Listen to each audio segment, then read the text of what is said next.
Brought to you by Penguin.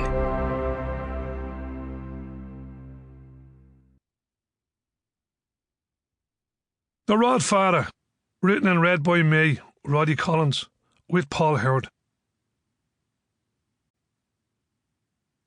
The Rodfather, inside the beautiful, ugly, ridiculous, hilarious game. Roddy Collins, with Paul Howard. There is only one person to whom I could dedicate this book, and that's the person who has dedicated so much to me, my wife Caroline. I love you, pal. Prologue. I was watching football on the television not so long ago when the supporters of Roddy United, one of the teams involved, launched into a spontaneous chorus. Roddy Collins is a wanker, is a wanker. I'll tell you this, it's a very strange feeling to be sitting at home with your wife, sipping a glass of wine at the end of the week, and to suddenly hear a crowd of people calling you a wanker on telly. Welcome to my life. I've never managed Roddy United, and most of the fans doing the singing would have been far too young to remember me playing for the club when we got relegated in the mid-1980s. But Roddy Collins as a wanker has become a sort of a generic terrace standard. A bit like, he wears a suit, he wears a tie, fuck Delaney and the FAI. And God knows, I've beaten that drum once or twice myself. I started wearing glass a few years ago after I hugged that man who was running towards me in the Phoenix Park. I thought it was John Delaney, who played football for Shamrock Rovers. Delaney, I said, throwing my arms round him, how are you, me old pal? It turned out it was just a fella from the country out for a jog. So glasses have become part of my life, although I'm too vain to wear them all the time. Instead, I carry them around with me in a little man bag with a crossbody strap, and I pull them out whenever I need them. One day I was walking along the quays when a fella in a lorry shouted, Collins, you wanker! What are you doing with your drug dealer bag?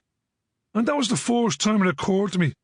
I turned to my wife and I said, do you know what, Caroline? Maybe I am a wanker. I've been hearing it for so long now that I wouldn't be human if I didn't occasionally wonder. But I've also been around football long enough to know that most of the people who say they hate me don't really hate me at all. About 10 years ago, Shamrock Rovers played Tottenham Hotspur in the Europa League, and I was asked by RTE to do co-commentary on the match. I arrived in Tallaght early and went across to the Malvern Hotel to meet a mate of mine for 7-Up. The bar was full of Rover supporters who had more reason to dislike me than the fans of Roddy United. I was the manager for most of the season when they got relegated for the only time in their history, although I still say I would have kept them up if they hadn't got rid of me. I hadn't even reached the bar when the singing started. All the old favourites.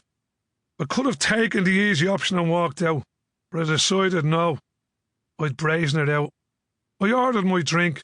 The chanting stopped, and soon the fans started drifting over to me. Fair play to you for staying, they said, shaking my hand.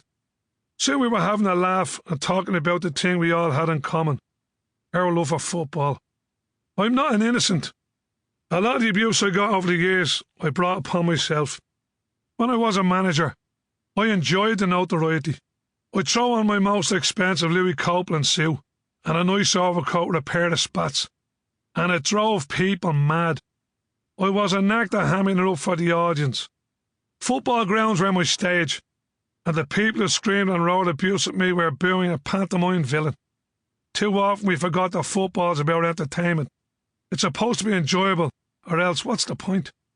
Looking back over the course of my life, I used to focus a lot on the unlucky breaks I had, especially the broken legs I suffered during my playing career. But I also had the luckiest break of all. I met Caroline when I was 15 years old. She was my first girlfriend.